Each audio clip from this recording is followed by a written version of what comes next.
นั่งภาวนา3 ชั่วโมงเต็มก่อนนี้นางปฏิบัติกุกรรมในเขาพร้อมกันไว้สาเยตนา3 เจ้าก่อนพุทธังที่พุทธาเจ้านั้นผู้เจมีเฮาคาไว้คาออกสาธุธรรมังที่ธรรมานาตาเจ้านั้นผู้เจมีเฮาคาไว้คาออกสังฆังยาริยาแปดเจ้านั้นผู้เจมีเฮาคาไว้คาออกต่อสืบกาเฮาติเลยดูคันธาเปิงดีพระตราสังขากรอิมาหังอัตตาภาวังพุทธัสสะปาริจาชามิกาติอันธาพาเปิงพี่แยมในดูตันพุทธาเจ้าเฮาออกอิมาหังอัตตาภาวังธรรมัสสะปาริจาชามิกาติอันธาพาเปิงพี่แยมในดูตันธรรมะเจ้าเฮาออกอิมาหังอัตตาภาวังสังคัสสะปาริจาชามิกาติอันธาพาเปิงพี่แยมในดูตันอาริยสังขารเจ้าเฮาออกต่อสิกว่าเฮาก็อ่อนกันเนาะผู้หลวงที่ปุญญาก็ปันโตอริยเจ้ากุเจ้าก่อนอริยเจ้ากุเจ้าค่ะในยามเมื่อไหร่ก็ดีอันข้าวอ่ำหูเสเลตั้งกามลงสามเปิงไหลวนพิษไหลลาพิษไหลเหตุพิษมาเจอนานแค้นดอปดปล่อยวางความบันขาวเขาอย่าให้เป็นอันตรายลงอันเหตุตามาโผนิปานันสกันติคโนมโนกัมมังวสีกัมมังกายกัมมังแสมมุเรวนพิศลาปิตัวเอพิมาติอาริยะเจ้าภูเจ้าสวรรค์พ้นความไม่ถินไม่ใช่นำกองการนั้นขินนิยามในจึงข้าวก็บินเสียสมมาเขาปวุนทีพิสิตาธรรมะตังโดอาริยะเจ้าเขาภูเจ้าสวรรค์พ้นความไม่ถินไม่ใช่นำกองการนั้นขินนิยามในจึงสังวาเจ้าเขาภูเจ้าภูปายกิเขาภูก็ภูคนแสมมุเรวนพิศลาปิตัวเอพิมาติตนตัวสาวตั้งหลังนั่นในสังพยามโยนั่นในสังในก็ภูสังเป็นอันตรายเหตุมาผลนิปานเจ้าไหวใส่ให้ทัศนานสีภาวตระปันยาได้เป็นอันตรายให้จำมาผลนิพพานตอนนี้กว่าวันตามเมื่อตาเฮจงกันอาหันทุกข้าทุกข้าเป็นอนัตตาเยาเดียวอนัตตาตาเปอัตตาที่วิจิกิสาเกลียสานั่นเลยมดสิ่งเก่งหายกว่าในภาวะสัตว์ในอังแผงมันคือเลยห้าไหวผลยันห้าขามปุยนิพพานก็เย็นขันภัยสกรรมหลวยตาเนาะสาธุรายการนำนาตาวิปัสสนาภาวนาหันยอดธรรมนาตาในไหนวันนั้นสุดในก็เข้านำขาไก่กุดขาก้อยทับต่างขาไส้ก็อะไรอันนั้นขาไส้ทับต่างขาปอกอะไรมือสองขอนต่างตักเพราะยังในไว้ตัวซื้ออยู่ดีเคียงไหนดีหย่อนย่านน่ะเพราะยังในเฮารับหูเนื้อประดูยามปียารับตาเนื้อประดายามปียาอยากตัวเองมันน้อยอย่างถาดใจเดียนผู้นั้นอันไรเสียนั้นในที่มันพูดพอเกิดขึ้นเป็นมานั่นคือเขามองว่างเป็นอนัตตาเลยก่อนตั้งอ้อมไปหันเสียไปหันทุกข้ามปองใส่เนื้อหน้าตาตัวปอดตัวดีลมเธอใส่เขาออกก่อนตั้งเธอใส่เขายาวๆเธอใส่ยาวๆเธอใส่เขาดึกๆเธอใส่ออกดึกๆ เขาเกิดออกตายเขาเป็นออกลูกปองเกิดเวียกตายไหนแต่ว่าเขาตัวหลงหลายๆเนี่ยเขามีอย่างตั้งหันสื่อใจอย่างตั้งวนสื่อใจหันสะพอดินมันนำอุปเปิงไรเอาตะเกียงซีโวต่อไปกินได้มีอะไรพองหลาในที่ว่าเปลี่ยนเฮามีเฮานั่นป้นปีป้นเดือนป้นวันมาต่อถึงมือเดียวเนี่ยมันมีหลองตั้งสภาวะเขามาอยู่กูมือกูวันกูขิงกูข้าวยามวันหนึ่งคืนหนึ่งในป้นกว่าหลอกๆหลายๆขิงขาข้าวยามนั่นก็ป้นมากทีแล้วก็วันนั้นเนี่ยก็มาวนท่าสางด้วยลองพระวานเขาเกิดมาต่อถึงมือเดียวเนี่ยแต่ว่าเบียกของทุกข้าลงตั้งแต่หูกว้ามาต่อถึงมือเดียวจังหวะยับอันไรยิบอันไรกรรมอันไรไว้ในก่อนแต่ว่ามันเปลี่ยนทุกข้าเรื่องเสียงอันว่าทุกข้านี่มันมีชื่อหรอกตัวเดี๋ยวมวลเสื้อโจเกียบโจข้าวเนี่ยพอไวมาเนี่ยมันทุกข้ามีเมื่อยาวมาสุดมาเติบก็เมื่อสั่งอะไรเป็นนั่นล่ะเนี่ยก็เบื่อความอยากใครเป็นเท่านี้มันเติบอะไรย้อนตัวว่ามันเติบอะไรก็มันก็เป็นทุกข้าที่ดิ้นนะสังว่ามันเติบแล้วเหมือนใครมันอะไรก็อิ่มต่อโจสุดปานนี่ก็ดีมันทำเป็นนะก็เบอร์มันมีเมื่ออิ่มเมื่อเติบแหละมันจะมีเป็นทุกข้าที่ดิ้นก็เบอร์หูเขานั่นเจอเสียงอันดีตาเขานั่นเจอทางอันหลีผู้หลังเขานั่นเจอหนวมันหอมดิ้นเขานั่นเจออายสารดีตัวนั่นเจอตุ้มเตอร์เสื้อผ้าพวกนุ่งโคใบอันดีใส่เขานั่นซ้ำเจอหมักอันโตเจ้าเขาเจอเพราะนั้นหูเดียนได้ถอมยี่หนุนั่นเจอเย้าถอมเย้าเจอเย้าอัมอิมอัมเบื่ออัมจานหันเย้าเจอเย้าอิ่มเบิ่มจานโน้มเย้าเจอเย้าอิ่มเบิ่มจานหินเย้าอิ่มเย้าอิ่มเบิ่มจานเตอเย้าที่เย้าในอิ่มเบิ่มจานเจอเย้าในก็ซ้ำบ่อิ่มเบิ่มจานเท่าเพราะนั้นหูอันจางถ่อมอันพิษตาซ้ำจางตัวอันพิษผู้หลังซ้ำจางนมอันพิษลิ้นซ้ำจางชอบซ้ำจางกินอันพิษตัวซ้ำจางนงจางที่จางเตออันพิษใจซ้ำจางเจออันพิษก็เพราะนั้นเพราะว่ามันขอมกำเหลียวยาวกำเหลียวหันกำเหลียวย่ำก็ยาวกำเหลียวหนุ่มกำเหลียวยาวกำเหลียวกินยาวก็ยาวกำเหลียวที่เตยาวก็นุ่งยาวเนี่ยก็ยาวกำเหลียวเจอยาวก็อิ่มกำเหลียวเนี่ยที่ก็ดีอยู่ก็เปว่ามันเป็นนั้นถอมยาวก็มีมืออิ่มหันยาวก็มีมืออิ่มอันมีมืออิ่มเนี่ยเมียวไหลเมียวนั่นไปใช้เถอะเสียงเดียนเท่าได้ยินเหมือนนั้น1 ก็ 2 ก็ 3 ก็ 10 ก็ 20 ก็ 30 40 1 อัน 1 ลอง 2 ลอง 10 ลอง20 30ต่อถึงปากต่อถึงเหียงฝนตาเขาก็มันนั่งเปล่าหันอันเร็วใส่หันเนี่ยใครหันแค่หันอันดีก็ใครดีอันทางหลีก็สำคัญคือหันอันทางหลีเลยเก่าแค่นั่นเป็นสินะผู้หลังเขานั่งเก่าลมกับลมมาเดียนยำลมไม่有สีเดียนเขายำใจสีแล้วมันก็จังอิ่มมากสัมภาป้องกันตาอันใหม่แค่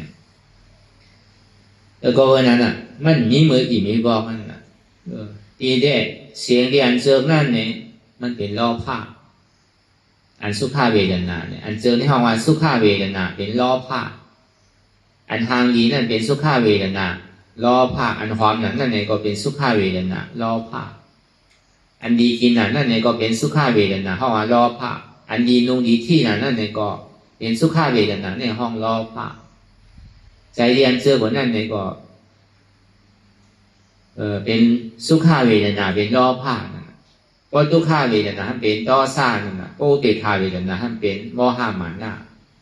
อะไรก็เขาล็อกกิเลสสาวจริง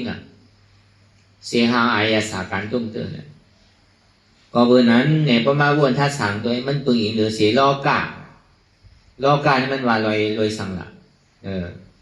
ในอายงกรรมกงล้อกานั่นหูได้ยินเสียงตาได้หันทางผู้หลังได้อายโน้มดิ้นได้อายาสาตัวที่ได้ตุ้นเตอร์ใจที่ได้ห้าผู้ก็บอกมันมีลองตั้งเสริมนั้นเอาเลย หมออีมิกบอก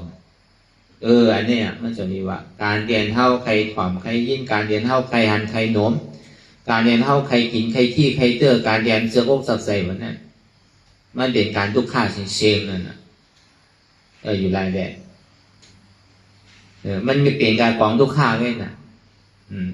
เป็นกองทุกข้าซื่อหลานเนี่ยเหมือนเท่าไรยินเสียงยาวนั่นเนี่ยเท่าใครยินน่ะเท่าใครถ่อมพอเอาไหลมายาวเนี่ยถ่อมกับถ่อมมาสมอิ่มอ่ะก็ถ่อมอิ่มก็สร้างใครถึงปองการถ่อมเสียงอันใหม่แท่งเนี่ยเป็นทุกข้าทั้งนั้นน่ะทุกข้าลองเสียงเนี่ยก็หาดีว่ามันนี่อ่ะทุกข้าย้อนหัวเนี่ยทุกข้าหลอกๆลายๆไปใช้เถอะซ้ำเป็นจวนมาจวนทั้งก่อนน่ะมันใจไรมากนะหลอกๆลายๆรู้อันเท่าใครถ่อมได้ยินนั่นพอห้อมเสียงเงินเสียงต้องเนี่ยก็มันไรน่ะเลยเสียงเงินเสียงต้องในห้องโจรหมดนะโจรตั้งหูอ่ะอันเท่าใครหันหมดนั่นอันทางดีทำงานเนี่ยหนึ่งเขาพอดีไรเอาเป็นเจ้าเป็นของมันหนึ่งเขาพอดีไรตัวไรอยู่นั่นเนี่ยเปิ่นปันลายๆรู้เปิ่นปันหลอกลายๆเขาดีไรมีเงินกับเสื้อน่ะย้อนเบอร์เขาหลงมีเงินเสื้อเอาเลยนั่นมันโจรตั้งตาเพราะเขาว่าโจรหลงนั่นโจรตั้งทางตาเขาอ่ะอันอายโน้มนั่นก็หนังนั้นหนังเก่าอันเข้าใจซักเสื้อผ้าผู้เลี้ยงเข้าใจนั่นเป็นสัตว์เปียเนี่ยอันใจทุกใจโทใจถูใจสุกใจสีเข้าใจนั่นเพราะว่ามันหอมมันถูกใจเนี่ยก็ห้อมใครใจรู้อันนี้บอกว่ามันโจรดังหุ่นหลังเข้านั่นมีวันกินดังหุ่นหลังมีหลายเชื่อหลายรองรู้ก็เจอกันความว่ามันโจรดังหุ่นหลังนั่นน่ะอันโจรตั้งหุ่นหลังมันมีหลายเชื่อหลายรองอ่ะเนี่ยมันโจรอยู่ที่น่ะไอ้ยาสาเดียนเขาเจอกินอยู่นั่นเนี่ยก็พอเขาเจอหนาเนี่ยก็มั่นใจมากหลายๆน่ะที่ได้เสียงเงินเสียงต้องอันที่เขาเจอนั่นทำไว้อิ่มช่ำอิ่มทีเนี้ยสร้างเกินปองกันใครหานใหม่แท้ใครกินอันแท้เลยเก่าแท้ก็วันนั้นเนี่ยมันโจรตั้งโซ่ห้องน่ะตัววันนั้นนำเก่าก็กลายเลยเสื้อผ้าคนนุ่งโคไว้ลองอยู่ลองเศร้าลองใส่ลองสวยแล้วสินะมันดีใส่มันนวลหนามันดียุบดีกรรมดีใส่ใช่ไหมก็มันโจรตั้งตัวเขาน่ะแล้วพอดีแสงอันเก่าอันเดียวมันไปใส่มันเหมือนวุ้นเจ้าน่ะวุ้นเจ้าได้ใส่สีเดียวกันเลยว่าเป็นก้นเฮิร์นเนี่ยใส่หลายสีวุ้นเจ้าเนี่ยใส่สีเก่าสีเดียวก็มันเป็นทางมันเก่ามันก็มีดีทางดีดูดีตัวอะไรนะเก่าตัวเดผมภาพดาบอันจานหวยก็นั่นเก่า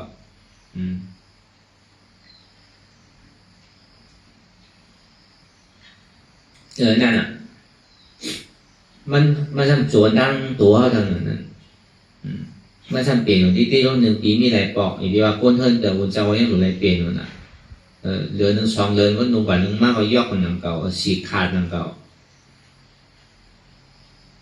แต่ในเฮาอ่ะมันโจรตั้งตัวเฮาเนี่ยทำโจรตั้งใสใจเตียนเฮาเลยมืดเกยไว้เอานั่นเตียนมันเจอไว้เนี่ยมันกับฝังไว้ในใจน่ะเสียงเตียนเฮาเจอไว้น่ะเสียงหูเนี่ยมันมีนาดีปุนพรตาดีหูจักเสียงเนี่ยน่ะบางตาเนี่ยมันมีนาดีปุนพรตาดีหันทางเนี่ยผู้หลังเนี่ยมันมีนาดีปุนพรตาดีโน้มด้วยไงลิ้นเนี่ยมันมีนาดีบนพรตาดีจิ้มด้วยตัวเนี่ยมันมีนาดีบนพรตาดีตุ้มเตอด้วย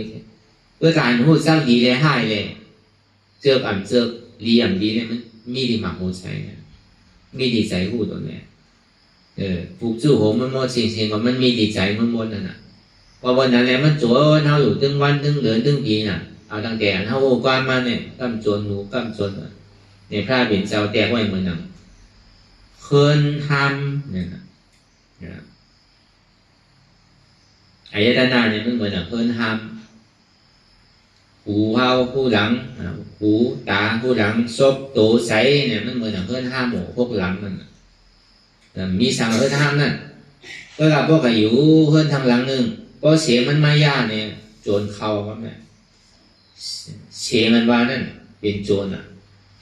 เสียงมันมาเป็นโจรการไปเอาเข่าตั้งหู กำบ่อยากเขาเฮิรนหูกำบ่อยากเขาเฮิรนตา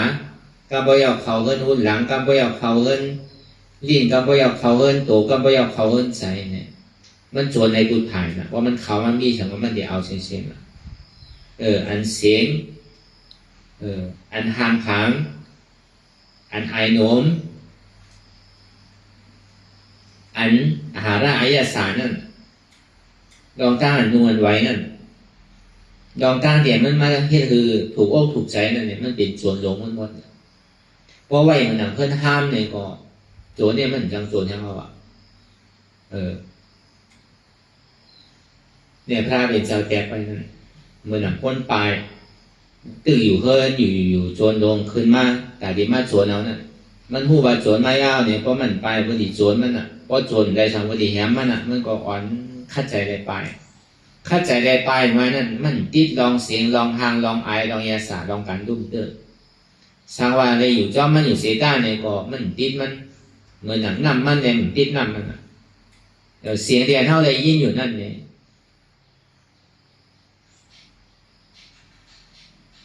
มันมีเสียงเบิ้ลมีเสียงเข้ามีเสียงเก่ามีเสียงเขาเสียงเนี่ยก็มันเป็นเสียงกล้วยนั่นเก่าหมูเปิ่งพองงำหรือมันอะไรเนี่ยอนัตตามันก็ยาวกว่าที่เสียงนั่นกำเดียวมันจะเอาเสียงอย่างมากยากมากติดจากยากเก้าห้องทางอ่ะว่ามีหูหลวมมอถอมอย่ามีถอมอันพิษถอมอันพิษนั่นจอมโลกล่อกะถอมมันหมันเนี่ยนั่นถอมมาคือเข้าเกิดสังเวกะคือพอมีลองตั้งคัดใจกันดีออกพ้นม้วนลอยลองหาหูดีก็ยังใครเกิดใครตายอยู่ในยังที่ว่าหูเมือก่อนนะเกิดเป็นก้นดีก็เอาพีแม่ก็เย่าช้างก็เย่าก็ยังที่อยู่ในจมอยู่ในอาสาวะลงเนี่ยยังที่ว่าหูเมือก่อนป้อมใครปวดจังหวะมีหูหลวมมอถอมอย่าดีถอมอันพิษนั่นป้อมถอมว่าซ้ำได้ยินนั่นเก่าป้อมทองว่าสันดีเอาสังเฮตลาทำสังเฮตนั่นเขาเขาว่าหูลอกก้าเลยหูลูกพุทธลาก็เขาโดดแจกเกเลยกันป้อมมีเสียงละล่าเนี่ยทำดีให้ที่คือละหูเนี่ยตีมโดดถอมสังห้าเนี่ยกลางวนโกนเนี่ยก็มันซ้ำเหมือนกันเนาะป้อมป่องก็มันป่องป้อมป่องก็ซ้ำอยู่ในซับแรงถึงมันป่องนั่นเขาป้อมป่องก็ซ้ำยองนั่นก็เพราะฉะนั้นเสียงเนี่ยก็มันจะว่ามือถอมละล่าเนี่ยอันเท่าถอมเนี่ยมันเป็นสุดาไม่ยากอย่างนะเพราะห้องทองห้องหูเนี่ยก็เขาดีให้สื่อจ้างกรรมมันก็เขาข่มจ้างให้นำต่อสองว่ามีหูหลวมมอทอมอย่างปีทอมมันพิษทอมมันซื้อใจหมันเนี่ยทอมเราที่คือเขามีลองตั้งสังเวกาตระเนี่ยให้อิมเวอร์ซันได้ลองตั้งเกิดเท่าเป็นตายเลยคัดใจหนังเนี่ยพอดีพวกลองตั้งเกิดเท่าเป็นตายเลยเนี่ยทอมต่างคือเขาคงมีแห้งใจต่างดีออกพ้นม้วนหลอดเนี่ยอาสวะลงสีเมเนี่ยอันนี้จอมีบางหูดีนั้นก็เอาลองเสียงเป็นตะลาเนี่ยก็อะไรต่างก่อนถ้าว่ามากเหมือนเจ้านั่นน่ะมีเสียงเปิ้ลมีเสียงเข้ามีเสียงเก่ามีเสียงเขามีเสียงก้นมีเสียงสัตวะเสียงไม่ก็มันเป็นเสียงไว้หนังก่อนอู้เปิดห้องงั้นมันไรมีป่าหิยะมีพระราเป็นเจ้ามีเจ้าป้าอะไรมีก่อนอะไรเสียงนั่นก็เป็นเสียงด้วยหนังเขามูเปิดพองำหนึ่งมันใดภาวะนัตตาหมากตาเดียนเลยหันหางอยู่นั่นเนี่ยก็มีหางเก่ามีหางเขามีหางเปิดมีหางเขามีหางก้นมีหางสัตวะมีหางไปที่ย่ามมีหางพระเป็นเสาหางนั่นก็เป็นหางด้วยหนังเขาอนัตตาอันนี้พระเป็นเสาเอาตระสองหัวเนี่ยพ่อปันไปที่ย่ามอันดีเป็นวนเจ้าดอนป่วยอันดีเฮือเตียงอะไรเมื่อปันพระเป็นเจ้ากัสสปะก็อธิษฐานช่องปันนั่นแหละป้อมไรตะล่างเนี่ยติ่งลงมา100เอาขึ้นไรพูดตัดแปดอะไรจังโลกน่ะนางตะล่าต่อถึงพ่อตายก็เกิดขึ้นเมืองผีอยู่ในเมืองผีเป็นคนผีอยู่เมืองผีอยู่หลายก้นตายเป็นผีนั่นน่ะพวกอาจารย์ตายเป็นอริยานั่นน่ะเขาคัดใจตะล่าเลยไรตะล่าซ้ำตายก็อยู่เมืองผีด้วยก็ได้ไหว้เสพระเป็นเจ้าในกลางเกพระเป็นเจ้ากัสสปะเลยก็จะมาเฮาเนี่ยเขาเลยมาเกิดเมืองโกนอยู่เมืองผีก็ได้ถึงอาชาเขาชุดมายาวเนี่ยอยู่ตึกเมืองผิวเนี่ยพระเป็นเจ้าก็จะมาเฮาในมาน่ะก็เกิดขึ้นมาน่ะเขาจะเรียกอ่อนกันโลกมากเกิดมาเป็นปะหิยะ กากล้ากากใครเฮ้ยซ้ำแตกพอเฮ้ยแตกเอาเนี่ยครับมันก็ซ้ำลุยนำมาเมื่อข้าวยันนั่นก็ไหลจุ่มไหลเกิ้งไหลออกมาเป็นยาหันตาเป็นผู้ท่าผ้าเป็นชาวโมเนี่ยก็บอกว่าเมื่อพระเป็นเจ้าดีป้องมาเป็นสมัยสัมพุทธาได้ข้าวตั้ง1 เหงปีนั่นใครก็เลยผู้ข่าวว่าแบบพระเป็นเจ้าดีป้องมาด้วยนั่นเนี่ยก็มันก็ซ้ำลุยนำเลยก็เบิร์นุงเสื้อผ้าไว้เนี่ยมันซ้ำลุยดีๆก็เบิร์นอะไรมันจะมีร้อนเสื้อผ้าแปดสิ่งเนี่ยตัวเตะยับในตีไม่แหงไม่สังเดียนเพื่อแตกมันก็รอดตายเลยไม่อยู่ที่คำน้ำบางลายก็เลยมันจะดีเอาไม่เอาสังมาเฮทับตับนุงเสื้อผ้าโพเดนมันมีเสื้อผ้านุ่งกันเท้าอ่ะเอาก้อนอะไรกับย้อนกินเปิดในบ้านตีหิมน้ำบางลายนะเปิดกวานเป็นเจ้าแม่เป็นเจ้ายาฮันตานั่นน่ะตีโปนใกล้ห่อไว้มีอยู่ตัวเจ้าแม่นั่นว่านั่นพอให้ทางยองใครเปิดลื่นหลังลาดังเขาตะลาซ้ำเป็นแก่ก่อใหม่พ่อใจเสียจ่าซ้ำเป็นเสียซิกจ้อมนั่นน่ะพ่อเป็นไรมาโผตัวเก่าซ้ำอ่ำหันตาจันจุงตามหมดกอดข้อกันตุกลุกนั่นน่ะคนย้อนเอาดิ๊กคนปั่นเขาซ้ำปั่นเอาดิ๊กนั่นน่ะก็อะไรก็หันน่ะตาจันจุงตามหมดว่ะนี่ป่านกว่าตั้งออกซ้ำบอกกว่าตั้งโต๊ะกันน่ะเหมือนหนังแมวในปากับว่ะเหมือนหนังยิ่งใดมาอุ่นว่ะมันจังกินว่ะเหมือนหนังดินล้างจู้กันน่ะมันย่างอันนี้บอกมันน่ะเหมือนหนังนั้นหนังเก่าไปย่างก่อนเพราะเป็นการว่ามันในกินเลี้ยวน่ะคนก็ว่าเป็นเจ้ายาหันตาในเนี่ยว่ะคนก็ยุ่มย้ำมันเนี่ยมันไหลไหลดามหลาผ้านำหนาแล้วที่ไหนก็เข้มหมดความหนุนกายเฮ็ดตั้งการตั้งขายสมัครมันก็เฮ็ดเจ้าเมีย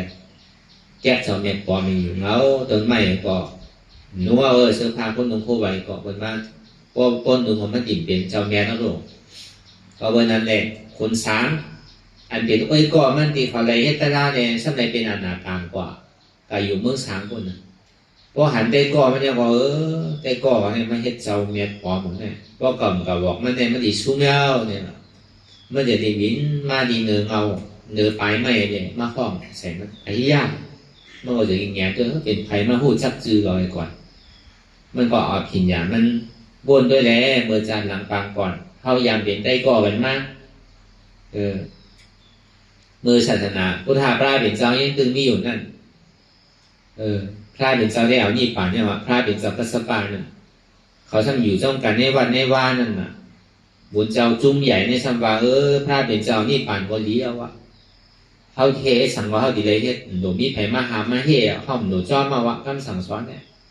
มันเจ้าอยู่เนี่ยอะไรก็พิษอะไรก็พิษเนี่ยเขาดีเฮ็ดสังคมจ้าก็ในได้เขาทางอยู่ทางนอนทางกินทางกว่าอะไรก็มีไผมาว่าเขาอ่ะเพราะว่าเขาจุ้มเจ็ดก้อนเนี่ยเลยกับยี่เนาะอารู้มาอยู่จอมกวนเมียวในเด่มันเป็นพรดีสังเนี่ยมาโกนี่ป่านนั้นว่าเขากลมได้เขามาอยู่ในเสถิงเสข้าวสีย่างเนี่ยมาอยู่จอมกวนมีศีลมีตาราเนี่ยดีเสร็จดีเมดีหวยดีห้างเมื่อก็ไปคัดใจใครไรตาราของเขาอ่อนกันเมื่อหาตาราในเถินในป่าเขาอยู่จอมมาวะอยู่จอมบ้านก็มันเกินการอยู่จอมมาเนี่ยก็เป็นนั้นก็เขาบทสนี้เป็นสันตากลางไซเดียวกันเนี่ยเจ็ดก็อ่อนกันเมื่อสร้างตื้อครับขึ้นกันเนื้อร้อยสูงอ่ะเมื่อทำร้อยสะทงร้อยน้องเขียวเนี่ยพวกขึ้นกับร้อยสูงเล่าเนี่ยเขาให้ขึ้นไหลขึ้นไว้นะเมื่อดีขึ้นเนี่ยเขาลัดกระดี่เช็ดจ่ากันไว้ว่าพอเขาเหตุการณ์อะไรเนี่ยพอเขาขึ้นไหวแล้วเนี่ยเขาดิ่มลงมาขึ้นไหลเนี่ยก็เขาดีอีแปดอ่ะจ่องไปดีพ่อพอไผ่เป็นก็ใจให้ทานก็ขึ้นเนี่ยพอไผ่เป็นก็ใจให้ทานก็ปอกขึ้นนี่ไผ่ว่าสั่งเนี่ยก็อะไรก็ไม่ยอมปอกว่าเหตุพอเหตุการณ์มาจำกันเอารู้เนี่ยพอนั้นก็คืนเมื่อเนินลอยสูงเลยอีคนไหลเนี่ยแปลนะพออีเขียวไหลเนี่ยแปลแล้วพอจนกันเหตุล่าก็เนี่ยเหมือนเท่าเหตุการณ์เหมือนเดียวเนี่ยเพราะว่าวันหนึ่งมาในเจ้าวันนอนหัววันนั้นเจ้าวันเท้าเนี่ยเป็นยาหันตากว่าแดดผินยานะครับเนี่ยว่าวินเอากว่าตุ้งซ้อมมาตัวเจ้าเก่ากินซุ้งอิ่มเอามาแจกกันเขาว่าเขาเหมือนมีกระเตียนไว้ลูกเจ้าใดว่ามันเป็นส่วนเจ้าไว้เจ้าสนิทมาหาลองมาตุ้งซ้อมเจ้าเขาเลี้ยงเขาเนี่ยใจเนี้ยมันเขามีเนี่ยมีกระที่เศษจานเดินกันไว้ใช่ไหมอันนี้เขาเอาตายก่อนมันหน่อยมันเจ้าก็จู่เนี่ยมาปอกมือขึ้นเนี่ยเจ้าเป็นยาหันตัดนะ ก็ในทางว่าหนึ่งมาหันก็ทนสองมันเป็นอนาคากว่าอันนี้ก็เลยพิญญาณปีนกว่าก็เอาเขาพักซ้อมไปเลยพวกกินเนี่ยเอามาปั่นเขากินได้พวกสุ่มกินได้สุดิก้ามสุดตายสุ่มที่แห้งเฮตลาเนี่ยเข้าเลยว่ามันไม่รู้เจ้าเท่าเขาอย่างเอาช่างดีเอาดีเจ้าเนี่ยมันใจเดียวมันเนี่ยเข้ากินเนี่ยผมกินเนี่ยนั่นก็มันจะเอาไปแบบไหนเดี๋ยวเสียเขาหาป้าเนี่ยนางก็ล่าดอกถึงพ่อตายว่าพ่อตายเอาขึ้นกับเกิดเมื่อผีทั้งเสียงตึงหาพ่อเขาแล้วก็วันนั้นเจ้าอนาคาเนี่ยมันได้เป็นอนาคาไม่ไปเอาปรินิพพานเดินตึงอยู่ในเมืองสางหมดเลยจะได้หันใต้ก่อมันนะครับมันจะมีโลมาเปียพวกนักโคเนี่ยมันบอกเนี่ยหลังตั้งหมดทั้งสิ่งเลยอ๋อใส่เตี้ยเนี่ยเมื่อเดี๋ยวเนี่ยพูดท่านว่านั่นเกิดขึ้นมาเนี่ยว่าพวกเมื่อใครตะลาทูตะลาเมียในเมื่อหลวงกว่าอยู่เมืองในกว่าแรงเนี่ยเพราะว่ามันได้ยินชื่อพูดท่านเนี่ยได้ก็ใจเนี่ยเป็นอันจื้อเป็นอันปีติว่ะเป็นศรัทธาแห้งนะก็เป็นนั้นก็ในปากเศร้าหยดสนาเนี่ยนะลูกนี้นำฝั่งหลายกว่าหาดีพระราชเป็นช่องเนี่ยดีช่องเทตบุญเนี่ยไฟเอาเนี่ยตึ้งขึ้นว่ะถึงเมืองแรงก็ถึงเอาว่ะมันดีเป็นพุ่งตะโคพระเป็นเจ้าก็ว่ากะเอาว่ะเพราะว่าปากเศร้าหยดสนาเนี่ยนึ่งหยดสนาเนี่ยเขาว่าเนี่ยมีเป็นหาหกลักปากเศร้าเนี่ยแมวอยู่โคกปูนเนี่ยมันดีกว่าก็เลือกล่ะปากเศร้าเนี่ยมีอยู่กว่าเจ็ดแปดปากลักเอาไปวันเดียวเนี่ยถึงเนี่ยมันใจเมียวมันเนาะเพราะมันเป็นพุ่งตะโคอันนี้พอพระเป็นเจ้านะเพราะที่นั้นก็ไปกับคอยเล่ากันพูดออกในกลางในเศร้าที่ช่องเหี่ยวนะเจอที่ถามเจ้าย่าฮั่นเขาว่าอ๋อเมื่อเดี๋ยวเนี่ยบนข้ามพระเป็นเจ้าวันนั้นมีตีไรค่าเนี่ยว่าเมื่อชมลูกตีไรมากหลังเนี่ยเท้าลูกตีทิมวันน้ำปังลายดูก่อนตีนั้นมากเนี่ยข้าวตั้งหัวปากเช่าอยู่จะหนาเนี่ยอัลโดเนี่ยว่าลือก่อนเนี่ยไก่หนาโน่นนั่นเนี่ยว่าลือก่อนเนี่ยกินนี่ยังไงก่อนข้ามพระเป็นเจ้าดีปอกมากเว้ยเนี่ยว่าจะดีก่อนชอหายว่าอยู่ที่ไหนตือข้ามหนึ่งเลยก่อนเนี่ยผู้ดีกินยังเขากินตั้งตายว่าเนี่ยมันไปไหลเนี่ยว่าเมื่อเดียวพระเป็นเจ้ามีดีไหลบอกในไทยหนึ่งเมื่อเดียวพระเป็นเจ้าตึกออกกับตุ้งชอบหมดกล้าออกวัดก่อนได้ไงกว่าทั้งหลายล่ะเขาจี้ในเสียงตามมันก็เรียนจ้องคนพระครับเนี่ยพระเป็นเจ้ายังตึกออกตีตุ้งชอบไงเพื่อเราเข้ากันในวันไงย้อนต้องผ่านพระเป็นเจ้าไว้ชาถึงพระเป็นเจ้าค่ะเขาไปยีนอว่าตาคำสอนคำสั่งคำสอนหนึ่งคำพระเป็นเจ้าก็เอาหยาสู้ด้วยแหละโกนแน่เนี่ยว่าเพราะมันต้องไหมเนี่ยพอตลาดแบบมันพอใจครับว่าพอเรียนตึกต้องไหมเนี่ยตุกขาทั้งหมดทั้งเสียเนี่ยคืออันต้องไหมว่าต้องอยากเขานะเพราะมันอยากเขามาเนี่ยผู้ปกผู้เมียว่าเย่าก็ซ้ำศรัทธามันแห้งป้นก็ห้ามได้ว่าศรัทธามันแห้งป้นก็มันเฮ่ฮับตาปิ่นอย่างนั่นพระเป็นเจ้าพันคือก่อนได้ไปยากก็มันตื่นดีออกทุ่งชอบหนูว่ะไปต้านห้อเนี่ยเมื่อเกิดเอาใจมันตัวแปดอีกหนึ่งว่ะอันศรัทธามันในยอมลงครับเนี่ยห้ามหนึ่งสองบอกก็ในถึงดีห้องว่าเอาเข้าสังมาปันมันกินในลูกเนี่ยว่ะพระเป็นเจ้าเนี่ยมันต้องห้องเอาเข้าปันให้กินว่ะโดยการผู้ลองตามมันนั่นแต่เพราะมันได้กินข้าวของมันมาตึงขึ้นเนี่ยมันได้กินยังไงตอนมันก็ยังตึกไม่อยู่นะวันนี้ก็ต้องไม่ในใจอยู่นะว่ะใจมันจับกระปีอยู่นั่นนะเพราะนั้นมันกินข้าวดีๆก็พระเป็นเจ้าถึงที่ห่อตะลาปันมันห่อเหมือนเจ้าปาหิยาหางที่มือเลยหันอยู่หน้าเนี่ยก็มันมีหางเก่ามีหางเขามีหางเปิ้ลมีหางเฮามีหางก้นมีหางสัตวะปาหิยามีพระเป็นเจ้ามีหางนั่นก็เป็นหางด้วยหนังเก่าผู้เปิดท้องอ้ำเหนือมันไรแต่ว่าอนัตตาเสียงที่อันยินอยู่นั่นเนี่ยก็เสียงเปิ้ลมีเสียงเฮามีเสียงเก่ามีเสียงเขามีเสียงก้นมีเสียงสัตวะมีเสียงปาหิยามีเสียงมันทำพระเป็นเจ้าเสียงนี่ก็ไม่เป็นเสียงก็เหมือนกับผู้เปิดท้องอ้ำเหนือมันไรอนัตตาว่าเราหาลองเสียงกันได้ไงปาหิยาเนี่ยขึ้นเป็นยาห้าตามเดือว่าโสดาปฏิมาโสดาปฏิโพสกามิมาสกามิโพอนาคามิมาอนาคามิโพอาราธามังอาราธาโพเนี่ยกำเดียวไว้ว่าโจเตียนเมื่อกำเดียวว่าเป็นยาห้าตาเพราะเป็นยาห้าตาว่าย้อนบวชติดพระเป็นเสา ไว้สาพระเป็นเจ้าค่ะแค่ต่อเอาครับพี่เขาในศาสนาพุทธคำพระเป็นเจ้าเป็นทุกภาคพระเป็นเจ้าสีคำเนี่ยพระเป็นเจ้าเขาก็เอาหยาดสู้ด้วยเนี่ยมันเถิดกี่ได้เป็นอยู่5เนี่ยมันเถิดเป็นก็นั่นก็กว่าหาสังการมากกว่าหาเคิงก็รีขาหลามากกว่าพวกหามาเต็มโทนย่าเนี่ยก็ไปหวดพวกคนมันยามมันก็ซ้ำยามอยู่ดูเคิงปริขารามยามดูภาสังการมาเห็นบอกว่าแล้วก็เบอร์นั้นแหละเพราะว่ายามดูเนี่ยก็พระเป็นเจ้าที่ห้องมาว่าฮิปิคู่เนี่ยก็เย็นเป็นเจ้ามาเทเจ้ายาฮันตากันเจ้าหนึ่งภาสังการเหมือนว่าตึงนี้อยู่เสียชีว่านั่นก็เดียวเวลามันเธออะไรอยู่ได้พระเป็นเจ้าจะนี่ว่ากว่าหามากเนี่ยก็ในห้ามจะนี้มีผีพายว่ะผีดูว่ะนั่งผีดูเนี่ยไม่ใช่ผ่านเฮ็ดโว้ยเนี่ยเอามาต่อไปยาตายทางตีแบบว่าตึงตายเอาตึงเอานี่ผ่านน้ำเร็วไปยาเนี่ยเอานี่ผ่านมันตั้งสุดเปิ้ลอ่ะเอานี่ผ่านไว้เลยเปิ้ลอ่ะไปยาเนี่ยไว้เลยเปิ้ลอ่ะถ้าเป็นเจ้าปันเอตกถาเอานี่ผ่านไว้เลยเปิ้ลเนี่ยเป็นปฏิยาก็เบอร์ช้างอ่ะ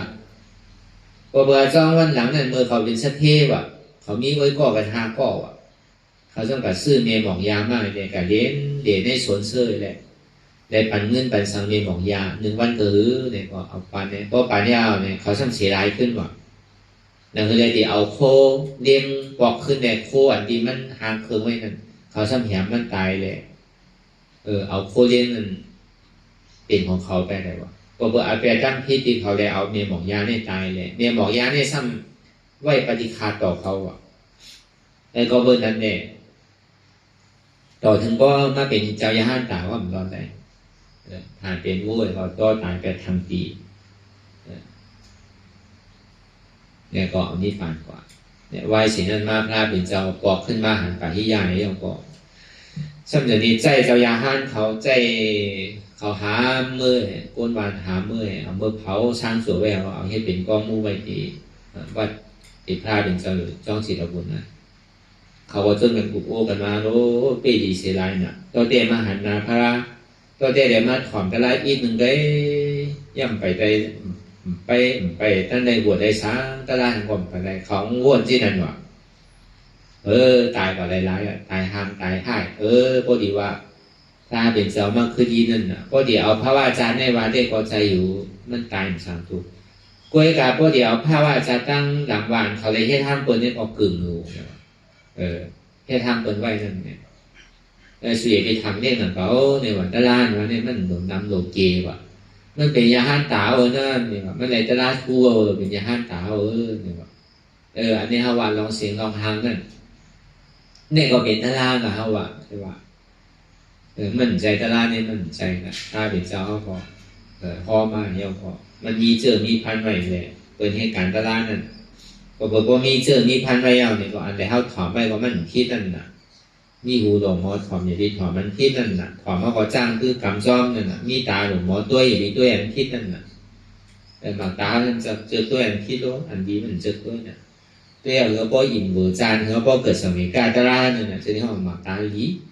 ผู้หลังเขาทำจังโนมันคิดน่ะอันนี้ที่เขาทำเจอโนมากับโนมันดีนั่นน่ะโนอันมืดอันเมาอันยาอันเก้าเขานั่นน่ะอย่างผู้หลังเขาป้อมของเราหมอใจก็กับใจลองอันคิดแบบนั้นนะชั่วพ่อป้อมหมอกินอะไรกินอันคิดนั่นนะป้อมหมอนมหมอกินหมออยู่หมอเศร้าก็ไม่แต่อันคิดร้อนๆนั่นนะป้อมหมอตัวเนี่ยก็ตาเขาหมอตัวก็เป็นตาลานั่นนะผู้ดังเขาหมอหนุ่มก็เป็นตาลานั่นนะด้วยลมเคยใส่เขาออกก็เป็นตาลาหรือเขาเกิดออกตายเขาย่ำออกก็ตายออกย่ำเขาก็ตายเนาะเป็นอีกูน่ะแต่กาเลยก่อนตายอย่างนี้มันก็เป็นตาลาอย่างนั้นก็ใจมันตึงมีลมถอยใจอยู่เพราะหมอวนที่ไหนก็เป็นตาลายอันกินก็เพื่อเราอยู่ใจอยู่ที่ได้กินอยู่กูเสื้อกูลองกินก็หลงนี่ปีอยากกินน้ำเก่าอันแม่เขาทำกินที่ก็ไผ่ทุกข้าวเขาทุกข้าวเลยนะมันถูกเขาซ้ำใครกินอยู่ที่กินมาเมื่อไรก็ไปอยู่ดีห้องดีกำโหเจี๊ยบว่ากำต้องเจี๊ยบว่ากำเป็นอาสาเองว่ากำโหใจกล้าว่ะก็เบอร์ของกินห้องมันแม่นเขาก็ช่างใครกินอยู่อันนี้บอกมาห้องนี้ปีนยากนะ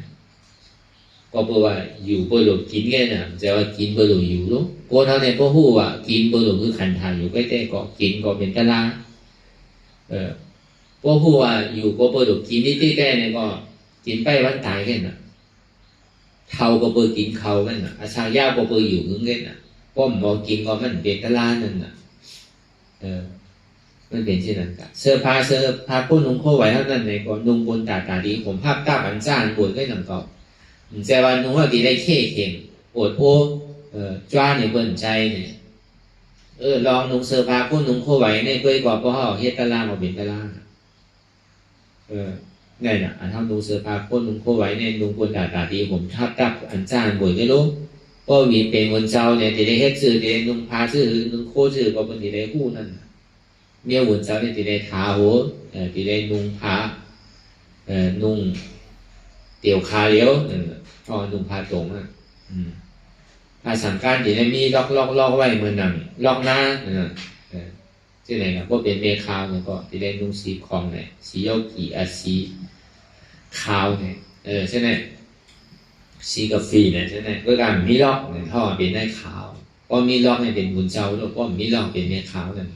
ก็เป็นก้นเฮิร์นเนี่ยก็นุ่งโคขาวเนี่ยก็เป็นเมฆขาว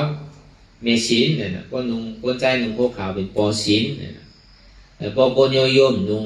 เป็นโคเรียนโคลายเนี่ยก็เป็นก้นเฮิร์นก้นมันก็บอกในเราตั้งแค่น่ะพอก้นนุ่งเมียวเนี่ยเป็นก้นเหตุการณ์ก้นเมียวนุ่งเมียวไม่ได้เป็นสัตเทศก้นนุ่งเมียวเนี่ยเป็นบุญเจ้าเป็นเมฆขาวเป็นปอชินเมชินมันก็เป็นเช่นนั้นแกตีเด้มันก่อนนุ่งบนตาดีผมภาพตาบันจ้านหวยแค่นั่งก็มีเสื้อผ้าคนนุ่งโคไว้มันดีตัวอย่างคนเนี่ย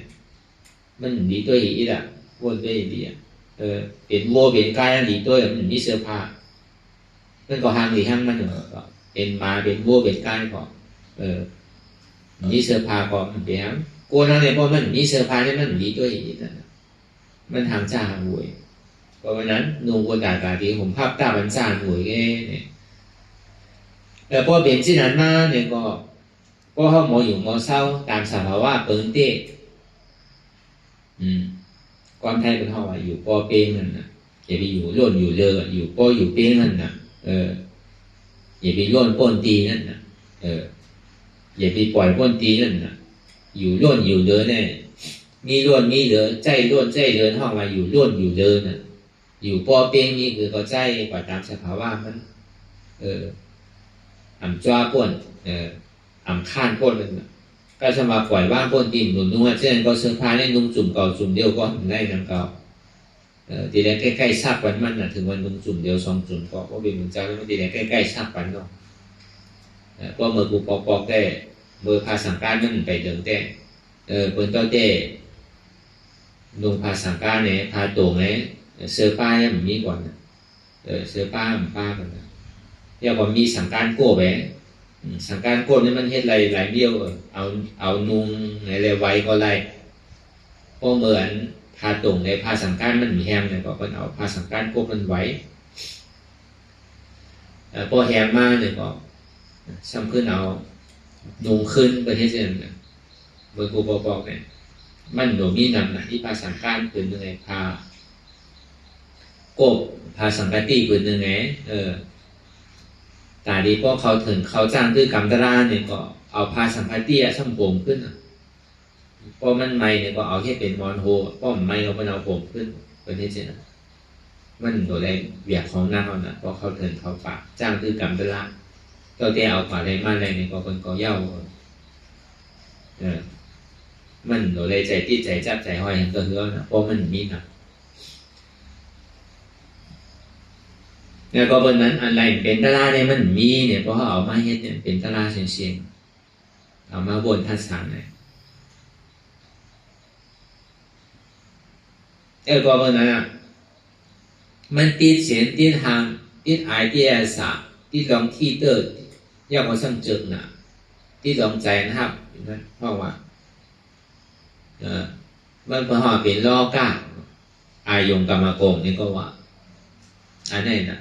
ก็บอกว่ามีสระเวทนาเนี่ยจะมีภาษาเนี่ยก็บอกว่ามีภาษาเนี่ยจะมีเวทนาเนี่ยก็บอกมีเวทนาจะมีตัณหา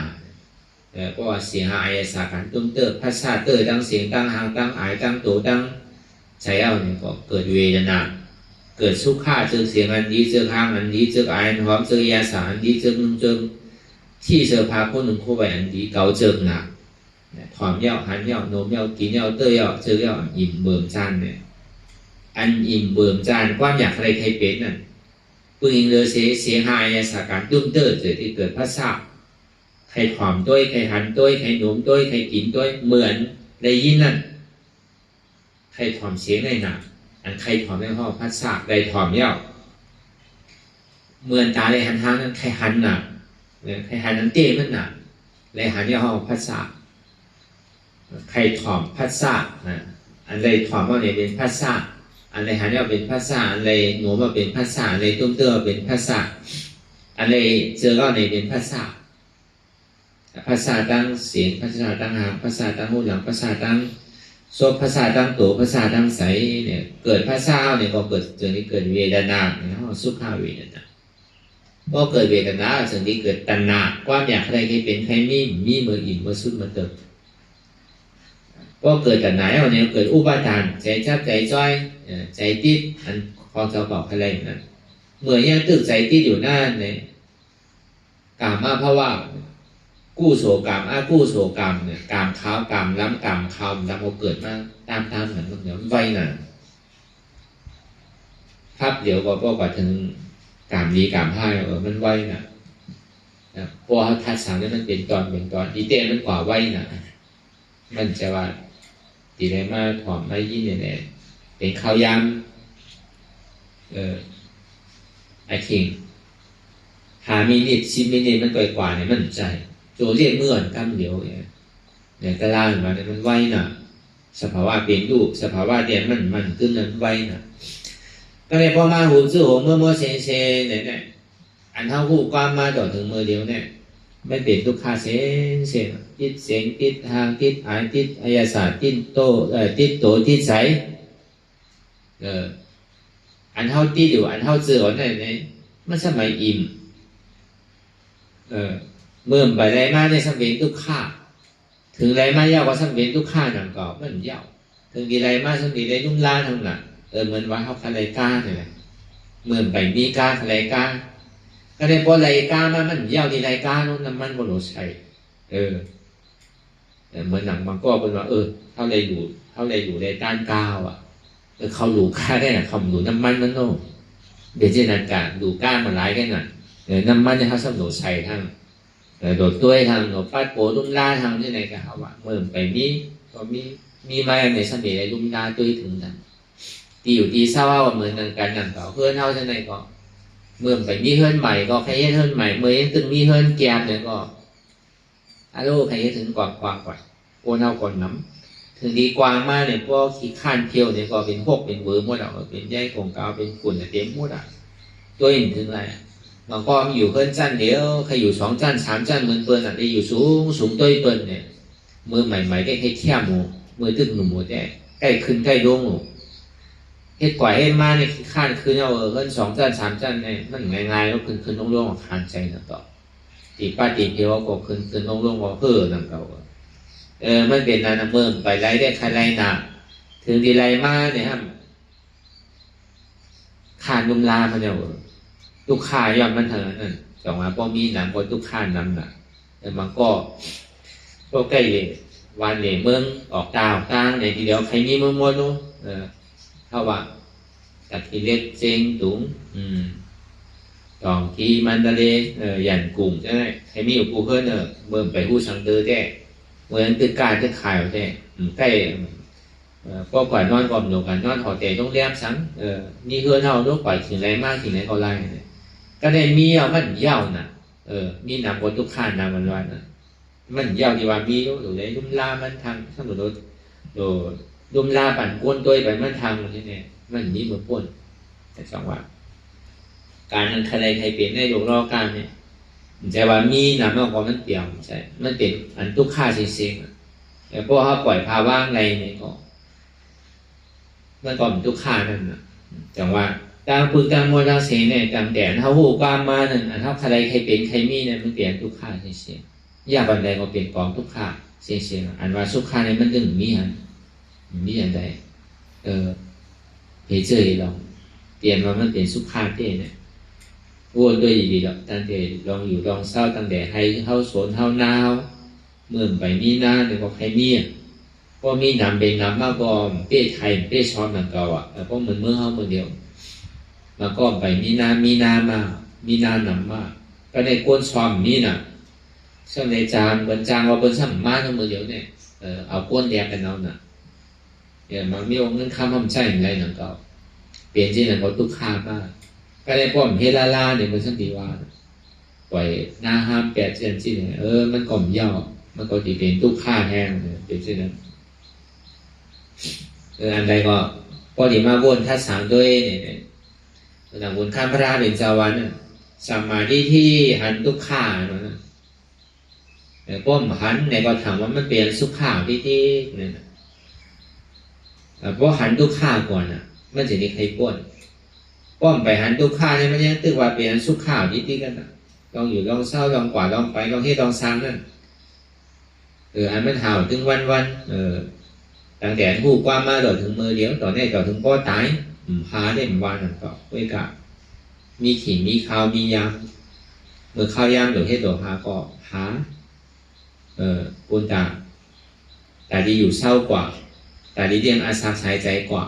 เพื่อการหารใดก็หึงก็เป็นสมาอาชีวะเย่เป็นมันพิสิทธิพิธรรมในดีเดียวกัน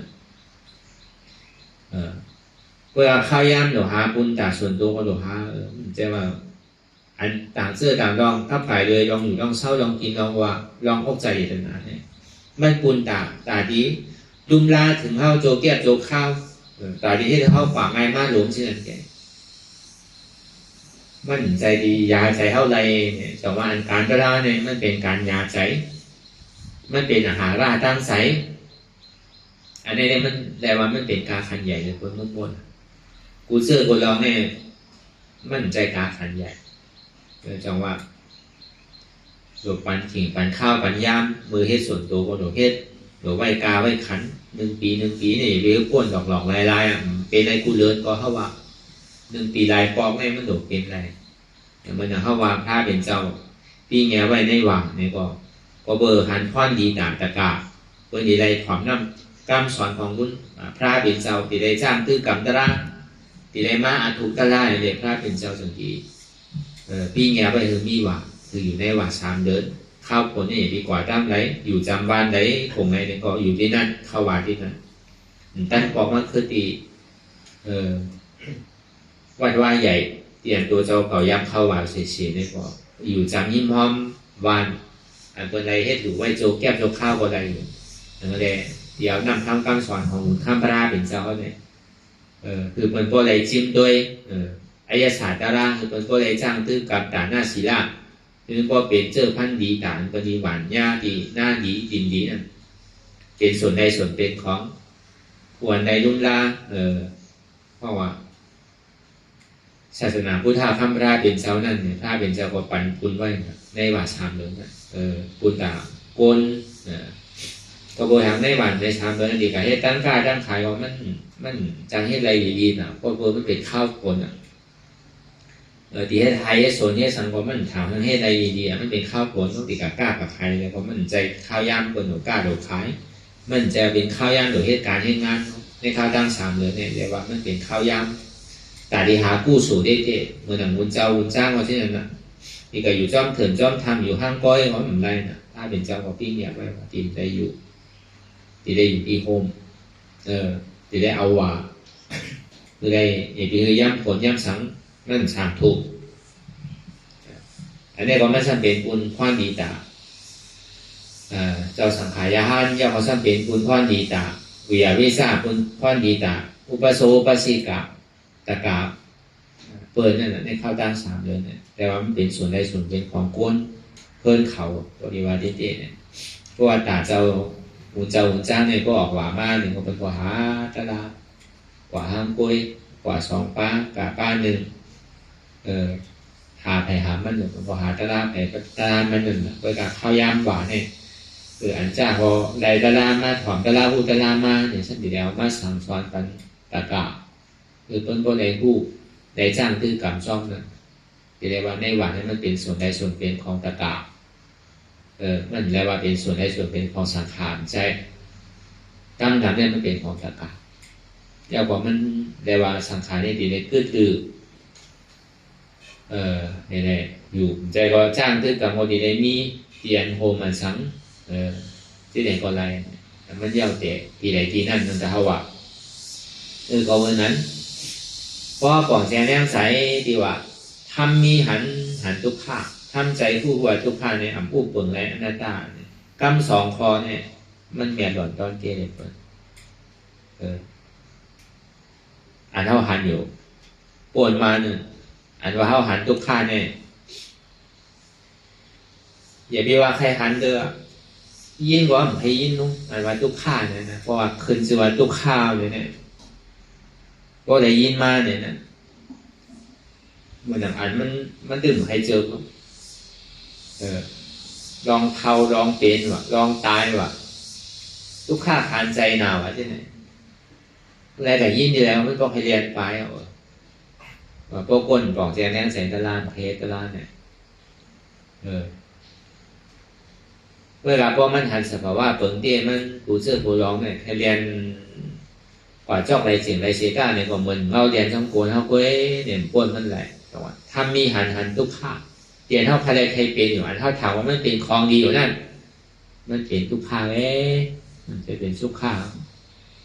ด้วยเขาดีเนี่ยด้วยเงินด้วยฝ่ายดีเนี่ยการเงินส่วนมากออกมาอย่างตรงนี้ทุกข้ามันหมดไง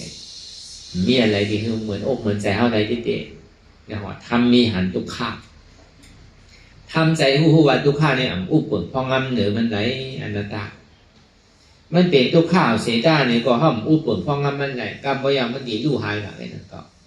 ทุกข้านั่นก็มั่นใจเก่าเนี่ยอะไรบอกมาเช่นนั้น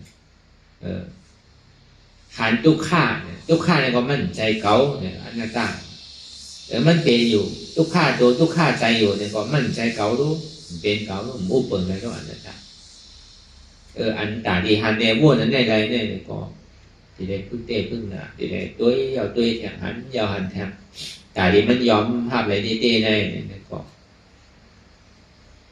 พอเขาป่องเสียแรงใส่ลองตั้งแนวเนี่ยได้ก็มันเปิดไว้เสียประตูเนี่ยมันจำมาก็หันที่ไหนพูดที่ไหนวางที่ไหนคัดใจให้ที่ไหนที่ผู้ว่าเจี๊ยบเนี่ยก็ยังคัดใจให้อยู่ที่เห็นว่าทุกข้าขันใจก็คือเนี่ยก็ใจก็ดีพูดดีขาเป็นกั้มเนี่ยก็ยังไหวใส่ให้อยู่ที่เนี่ยได้ก็บอกว่ามาเนี่ยมันส่งไปที่ตัวเมื่อไรอาจารย์ที่ตัวพูดขาดกว่าวิจิกิจฉาตัวกว่าก็เรียบร้อยมันก็ดีเกศซึ่งมันก็อาสาวะลงสีเมย์ได้เขาคำป้นเมย์หนึ่งก็มันก็สัก3 เมย์หนึ่งป้อมคำป้นดาราเนี่ยมันเป็นอัน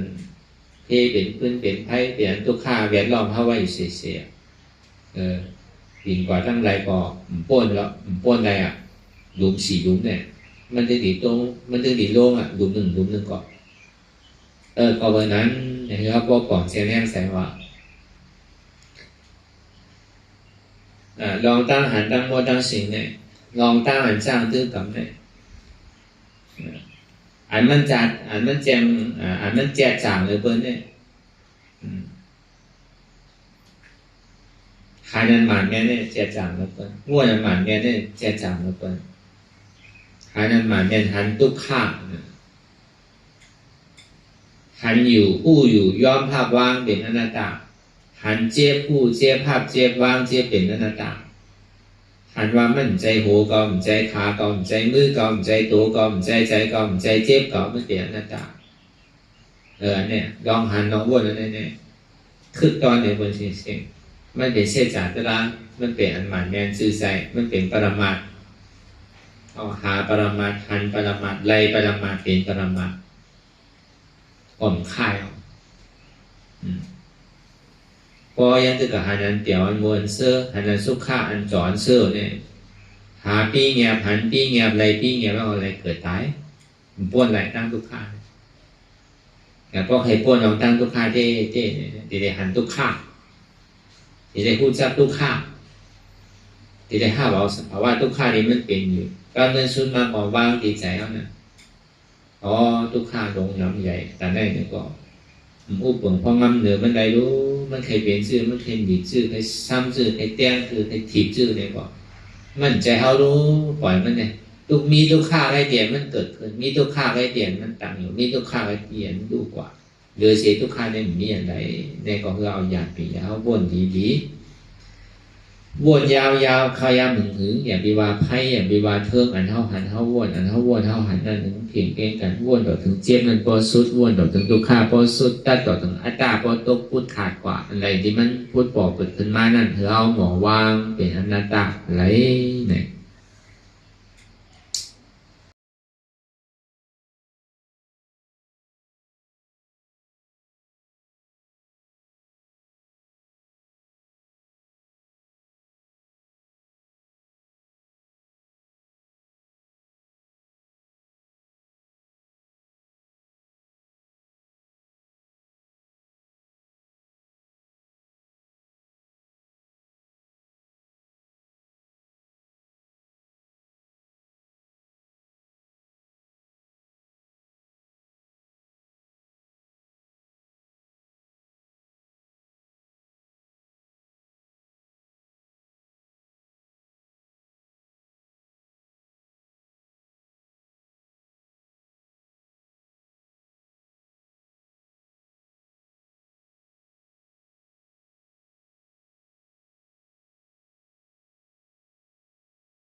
โต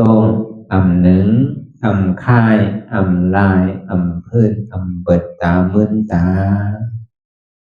อย่ายอมสงสัยอัตตามันที่สังเฮาคือหนึ่งคือโตงคือค่ายคือลายคือพื้นคือเปิดตามึนตานั่นอย่าปัญยอมกันไว้ใจให้ทานเสียสืบการปฏิบัติธรรมสมาธิที่หันสังหันเจ็บแกนโต้งตอดเนตรสานสันไว้คมไต่ไม่กัดอ่อนแข็งสู้ตุนจับยายเป็นอยากเป็นดูสภาวะยุงทาสีเปิงสนั่นมาดังเจ็บแกนโต้งตอดเนตรสานสันไว้คมไต่เนี่ยที่เขาวนวางว่าเป็นทานลมใจเก่าอนัตตาอันไม่อยู่กัดอยู่อุ่นอยู่หนาวนั่นคือเขาวนวางว่าเป็นธาตุไฟใจเก่าอนัตตาอันมันนักอยู่แข็งอยู่โอนอยู่อ่อนอย่างนั้นเนี่ยเป็นธาตุดินใจเก่าอนัตตาอันมันซึมอยู่จับอยู่ยายอยู่เป็นอยู่รู้อยู่นั่นเนี่ยเกิดอยู่รับอยู่นั่นเนี่ยเป็นธาตุน้ำใจเก่าอนัตตาพอเอาสภาวะธาตุดินน้ำลมไพ่ในเกดีกว่าพอเอาสืบข่าวตังมันอยากมันผึดตกลงตกอุ่งไว้แล้วก็เอาเส้นธาตุดินน้ำลมไพ่ในเกดีกว่าเพราะว่ามันกว่าไรลงง่ายๆเย้านี่ก็เขาก็สำคัญภาวะธาตุดินน้ำลมไพ่เนี่ยสืบวนเป็นอนัตตากว่าหนึ่งมาอย่าไปโกเนี่ยเทียบมาคือก็เอาผมโซมภาพตอนว่างเป็นอนัตตาสองมาเนี่ยอย่าไปการเตอข้าวยำไปถึงเตออย่าไปการสามมาอย่าไปข้านวนปันทิติหันเยาวนเยาหันเยาวนเยาหันเจ็บวนเจ็บเป็นอนัตตาแต่ถ้าวนอนัตตาเนี่ยก็จะได้หันเจ็บหันทุกขะหันแล้วหันเจ็บหันทุกขะนั่นเนี่ยก็จะได้วนเป็นอนัตตาอันนี้ก็อย่าไปข้านวนอย่าไปลืมเนี่ยคือเขาตื่นตัวอยู่เสียผู้สังหลักอันนั้นอยู่มือเดียวเนี่ยมันใจการไพ่เนี่ยมันเป็นการเฮาคือเขาตื่นอยู่กับปัจจุบันพองยามเดี๋ยวเนี่ยคือเขาตื่นหาปัจจุบันที่มันเป็นอยู่มีอยู่เมื่อเดียวเนี่ยอย่าไปกะวนตั้งหลังตั้งนาวติ๊กเนี่ยคืออยู่จอมปัจจุบันที่มันเป็นอยู่มีอยู่เนี่ยวนเป็นอนัตตาจริงๆเนี่ยก็คือเขาไว้ใจให้ทัศนานเสสืบข้าวตั้งกว่าตั้งนาแทงวนต่อถึงเจ็บปอสุดวนต่อถึงทุกขานั้นปอสุดอะไรที่มันพูดบอกเกิดขึ้นเป็นมานั่นเนี่ยก็คือเขาวนวางเป็นอนัตตาทำใจตัวเก่ามาดีตัวเป็นอนัตตามาดีใส่ในก็อ่ำใจเก่าอนัตตามาดีเจ็บในก็เจ็บในก็อ่ำใจเก่าอนัตตาวนลองเปินก็อ่ำมีเปินอนัตตาวนลองเขาก็อ่ำมีเขาอนัตตาวนลองเฮาในก็อ่ำมีเฮาอนัตตานี่ชื่อไหนก็ได้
ลองตั้งอันเป็นอยู่กุศลกุยา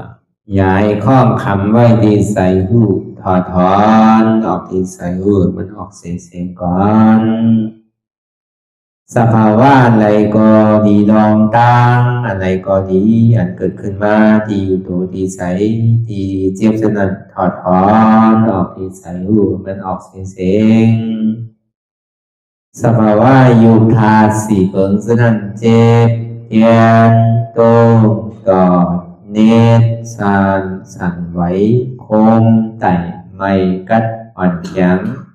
สู้ตุนสัพยายจึงหยดเปลี่ยนดูสภาวะอยู่ธาตุสี่เปิงสนั่นตีหนังธาตุกว่าผู้ซับตีอัตตากว่ายึดว่ามีโตมีใสมีเจ็บสนั่นเอาบ่วางเป็นอนัตตาไหลลองแสนพ่องปิวอยู่อันเฮาว่นลึกว่นเลยอยู่เป็นเดิมเป็นลาวอยู่ซึ่งในสังเอาถอดถอนออกตีใส่หูมันออกเสียงก่อนยอมกึดยอมออกยอมลงอันเฮ็ดให้เฮายินดียินให้เสื่อมอารมณ์เสื่อมถึงใสถึงคอไว้ตีมันยืดไว้ตีมันเป็นทุกขานั้นปล่อยวางออกที่ใส่หูมันออกเสียงก่อนลองเจอเป็นทุกข้าเลยลองย้อนถึงใส่หลายอย่างมันเกิดขึ้นมาตีตัวที่ใส่ตีเจียบสนั่นปวดวางย่อเสียงก่อนก่อยค่ายย้ายลายหนึ่งพื้น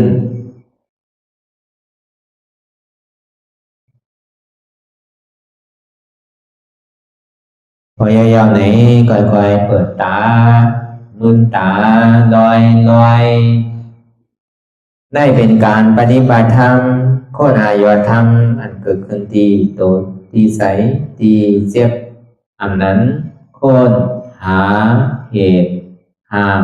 เงาพระจองทุกข้างนั้นต่อสิ่งการในเฮาที่ได้ส่งเมตตาถึงวิเนยสัตวะทั้งหมดทั้งสิ้นก่อนอิดาเมบุญยังอาสวะคายังนิพพานังวาหอตุมาปุญญาภากังสเปสัตตาสัมมาลาภันตุอิตังเมปุญญังอันเฮาคาไลมาตือกรรมปฏิบัติวิปัสสนาภาวนาหาอันยอดธรรมอนัตตาในอาสวะคายังเป็นอันถาสัพตัดแต่นาสวะสีเบิงเสียวแลนิพพานังตีนิพพานังขอดูให้ถึงเสกัมติคามาปุญญาภากังคอนดีอันคามานังวิปัสสนาภาวนาทรงยืดปันสเปสัตตานังเทวปเมสลาญาติกาดึนเคเจอคือใดก็แลจากว่าสัตวาทั้งสิ่งต่างดวงงานสมาลาพันตุ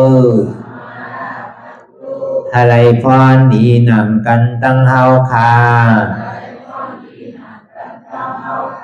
กามสิ่งสกามติคาโนสาธุสาธุสาธุ ต่อสิกว่าเฮาพระอ่อนกันเนาะพระหลวงที่ปุญญาก็ปันโตอริยเพเจ้ากูเจ้าก่อนอริยเจ้ากูเจ้าค่ะในยามเมื่อไหร่ก็ดีอันข้าวอ่ำหูเสเลตั้งกามลงสามเปิงไหลวนพิษไหลลาดพิษไหลเหตุพิษมาเจอนั้นแค้นต่อปลดปล่อยวางความบันขาวเขาอย่าให้เป็นอันตรายลงอันเหตุมาโผนิปานันสกันติคาโนมโนกัมมังวสีกัมมังกายกัมมังแสมมุเรวนพิสลาปิตัวพิมาติอาริยะเจ้าภูเจ้าสวรรค์พ้นความไม่ถินไม่ใช่นำกองการนั่งขินนิยามในจึงข้าวก็เป็นเสียสมาเขาปวุนทีพิสิตาธรรมะตังโดอาริยะเจ้าเขาภูเจ้าสวรรค์พ้นความไม่ถินไม่ใช่นำกองการนั่งขินนิยามในจึงสังวาเจ้าเขาภูเจ้าภูปายกิเขาภูโกภูโกนแสมมุเรวนพิสลาปิตัวพิมาติตนตัวสาวตั้งหลังนั่นในสังพยามโมเดลนั่นในสังในกอภูสังเป็นอันตรายเหตุมรรคผลนิพพานเจ้าไหวใส่ให้ทัศนานสีภาวตระปันยาได้เป็นอันตรายให้จำมาผลนิพพานต่อเนื่องกว่าวันตามเมื่อตาเฮจงกันอาหันทุกข้าทุกข้าเป็นอนัตตาเยาเดียวอนัตตาตาเป็นอัตตาที่วิจิกิสาเกลียสารนั่นเลยมดสิ่งเก่งหายกว่าในภาวะสัตว์ในอังแผงมันคือเลยห้าไหวผลยันห้าขามปุยนิพพานก็เย็นขันภัยสกรรมรวยตาเนาะสาธุสาธุ